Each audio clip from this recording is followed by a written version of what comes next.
राधे राधे। आप सबका स्वागत है मेरे चैनल में। आज हम शनिदेव भगवान की कथा सुनेंगे। शनिदेव को ग्रहों के राजा कहा जाता है। भगवान भोलेनाथ ने इन्हें न्याय के देवता की उपाधि दी है। शनिदेव को बहुत जल्दी क्रोध आता है और इसी क्रोध की वजह से पिता सूर्य ने इनकी नाराजगी बनी रहती है। इनके क्रोध से बचने के लिए सब कोशिश करते हैं, वरना व्यक्ति मुसीबतों के पहाड़ में दब जाता है। इसीलिए इन्हें प्रसन्न करने के लिए शनिवार का व्रत रखा जाता है। व्यक्ति शनि दोष से बचने और उन्हें शांत रखने के लिए अनेक उपाय करता है। वो जाकर मंदिर में जाके, शनि देवता के मंदिर में जाके सरसों का तेल चढ़ाता है, दिया जलाता है। काले तिल, काले उर्द इनको चढ़ाए जाते हैं और काली चीज़ों का दान भी किया जाता है। शनि की कृपा से व्यक्ति को सुख वैभव की प्राप्ति होती है। जो लोग शनिवार का व्रत करते हैं उनको पूजा के समय शनिवार व्रत कथा जरूर सुननी चाहिए और उनकी सभी मनोकामनाएं पूर्ण होती हैं। शनिवार व्रत विधि, पूजा विधि इस प्रकार है। हमें प्रातःकाल स्नान करके काले वस्त्र पहनने होते हैं। पीपल या शमी के पेड़ के नीचे जल या तेल चढ़ाना होता है। शनिदेव को काली वस्तुएं बहुत ही ज़्यादा प्रसन्न हैं, जैसे तिल, काले उर्द, वो उनको चढ़ाए जाते हैं और शाम को कथा पढ़ के फलाहार किया जाता है। का दिन न्याय के देवता शनिदेव को समर्पित है। शनि को कर्म फल दाता माना जाता है, जो लोगों को अच्छे बुरे कर्मों का फल देते हैं। अगर जातक की कुंडली में शनि की दशा शुभ हो तो व्यक्ति खूब तरक्की करता है। वहीं अगर शनि पीड़ित है तो व्यक्ति को तमाम कष्टों का भी सामना करना पड़ता है। ऐसे में हर व्यक्ति चाहता है कि उस पर शनि की कृपा सदैव बनी रहे। शनि देवता को प्रसन्न करने के लिए शनिवार व्रत बेहद लोकप्रिय है। ये व्रत करने से सारे दुख, संकट, पीड़ा खत्म हो जाती है। घर में सुख शांति आती, समृद्धि आती है। शनि देवता बहुत ही दयालु हैं। उनके बारे में हमेशा हमेशा उनकी पूजा करने से वो बहुत ही ज़्यादा प्रसन्न होते हैं। तो इस प्रकार से शनि देवता के बारे में हम बात कर रहे हैं। व्रत कथा इस प्रकार है। एक समय की बात है जब सभी 9 ग्रहों यानी कि सूर्य, चंद्रमा, मंगल, बुध, बृहस्पति, शुक्र, शनि, राहु और केतु में विवाद छिड़ गया और इनमें सबसे बड़ा कौन है, सभी आपस में लड़ने लग गए। तब भी सारे इंद्र देव के पास गए और इंद्रदेव घबरा गए। निर्णय करने में उन्होंने असमर्थता जताई, लेकिन उन्होंने सुनाए गए बोला कि जाओ राजा विक्रमादित्य के पास जाओ, वो बताएंगे। उस समय वो पृथ्वी पे अति न्यायप्रिय राजा हैं, आपकी मदद वही कर सकते हैं। सभी ग्रह एक साथ राजा विक्रमादित्य के पास पहुंच गए और अपनी समस्या बताई। राजा विक्रमादित्य संकट में आ गए, क्योंकि वे जानते थे कि जिस किसी को भी छोटा घोषित किया जाएगा वो क्रोधित हो उठे। इसलिए उन्होंने 9 सिंहासन बनवाए और सिंहासन क्रम में रख दिए। फिर उन सबसे निवेदन किया कि सब अपने अपने सिंहासन पे आए और स्थान को ग्रहण करें। अंतिम सिंहासन पे जो बैठेगा वही सबसे छोटा माना जाएगा। लोहे का सिंहासन सबसे बाद में होने के कारण शनि देवता उस पे बैठ गए। तभी से वो सबसे छोटा कहलाने लगे। शनिदेव को लगा कि राजा ने जानबूझ के ये चाल चली है और वो गुस्से में राजा से बोले कि राजा, तू मुझे नहीं जानता है। सूर्य एक राशि में 1 महीना, चंद्रमा 2.25 महीने 2 दिन, मंगल 1.5 महीना, बृहस्पति 13 महीने व बुध और शुक्र 1-1 महीने का विचरण करते हैं, लेकिन मैं 2.5 से 7.5 साल तक एक ही राशि में रहता हूँ। मैंने बड़े बड़ों का विनाश कर दिया है। जब श्री राम की 7.5 आई थी तो उन्हें वनवास हो गया था। रावण के घड़ी में तो उसकी लंका को वानरों की सेना से हरा दिया था। अब तू क्या चीज है? ऐसा कहते हुए शनिदेव वहां से चले गए। बाकी के देवता खुशी खुशी वापस आ गए। कुछ समय बीतने के बाद राजा की 7.5 आ गई। जब शनिदेव बढ़िया बढ़िया घोड़े को लेके एक सौदागर बन के वहां पे पहुंचे। राजा को पता लगते ही वे अपने अश्वपाल को अच्छे घोड़े खरीदने की आज्ञा दे देता है। उसके सामने कई अच्छे घोड़े वो खरीद के ले आता है। उनमें से एक सर्वोत्तम घोड़ा राजा को सवारी के लिए दिया जाता है। राजा के सवार होते ही वह घोड़ा सरपट वन की ओर भागने चालू कर देता है और भीषण वन में पहुंचते ही वो गायब हो जाता है। इसके बाद राजा घनघोर जंगल में बिल्कुल अकेला भूखा प्यासा भटकता रहता है। तब एक ग्वाले ने उसे पानी पिलाया और राजा प्रसन्न हो गए, उसे अपनी अंगूठी दे दी। इसके बाद राजा नगर में चल पड़े। जंगल से निकल के पास के नगर में चला गया। नगर पहुंच के राजा एक सेठ की दुकान पे बैठ गए। राजा ने कुछ देर दुकान पर बैठे हुए सेठ की बहुत बिक्री हुई। सेठ ने राजा को भाग्यवान समझा और उसे अपने घर बैठा लिया। सेठ के घर से सोने का एक हार खूंटी पे टंगा हुआ था।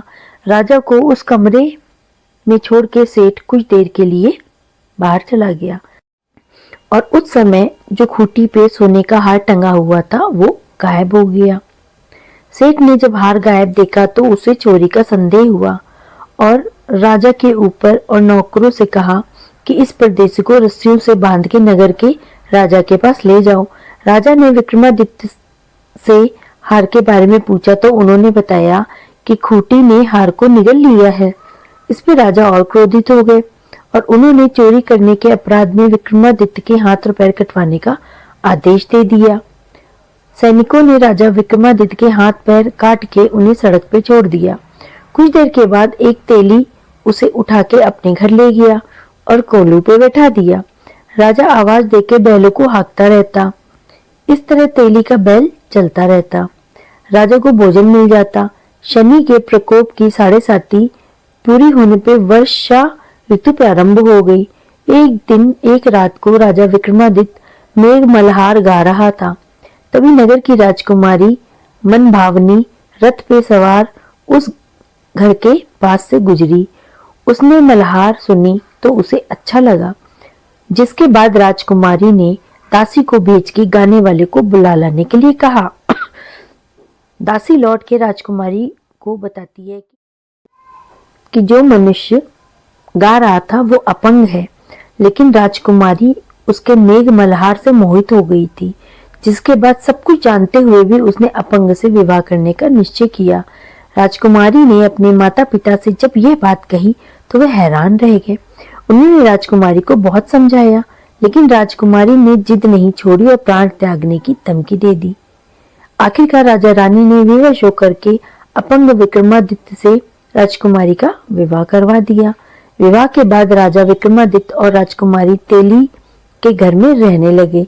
एक रात स्वप्न में शनिदेव ने राजा से कहा, राजा, तुमने मेरा प्रकोप देख लिया, मैंने तुम्हें अपने अपमान का दंड दिया है।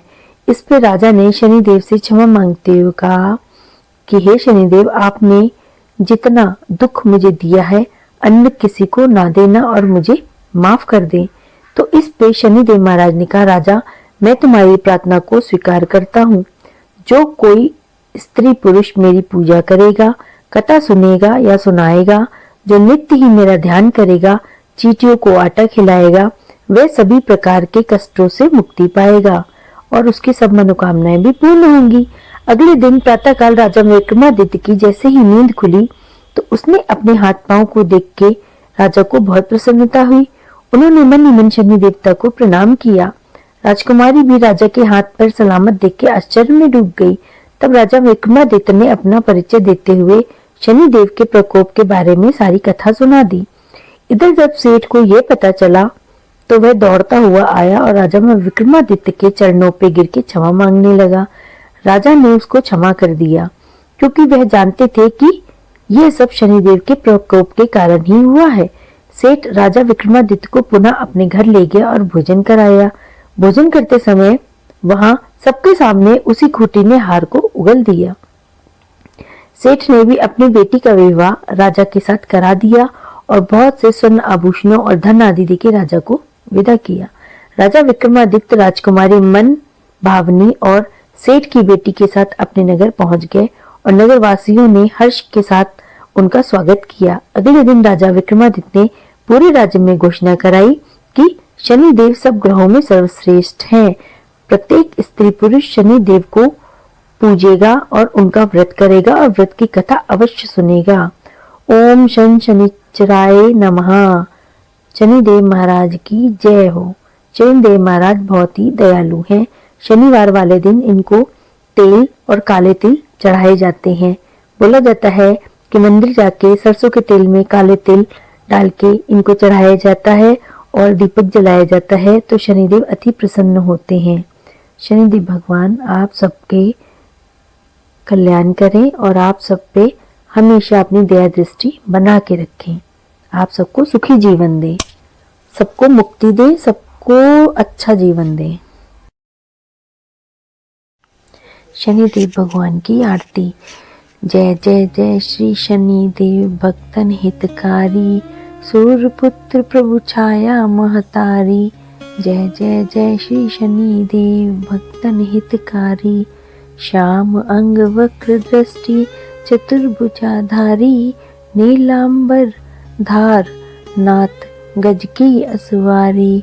जय जय जय श्री शनिदेव भक्तन हितकारी, किरीट मुकुट शीश राजित दीपत है लिलि लारी, मुक्तन की माला गले शोभित बलिहारी। जय जय श्री शनिदेव भक्तन हितकारी, मोदक मिष्ठान पान चढ़त है सुपारी, लोहा तिल तेल उड़द महिषी अति प्यारी। जय जय श्री शनिदेव भक्तन हितकारी, देव दनुज ऋषि मुनि सुमिरत नर नारी, विश्वनाथ धरत ध्यान शरण है तुम्हारी। जय जय श्री शनिदेव भक्तन हितकारी। ओम शनिश्चराय नमः।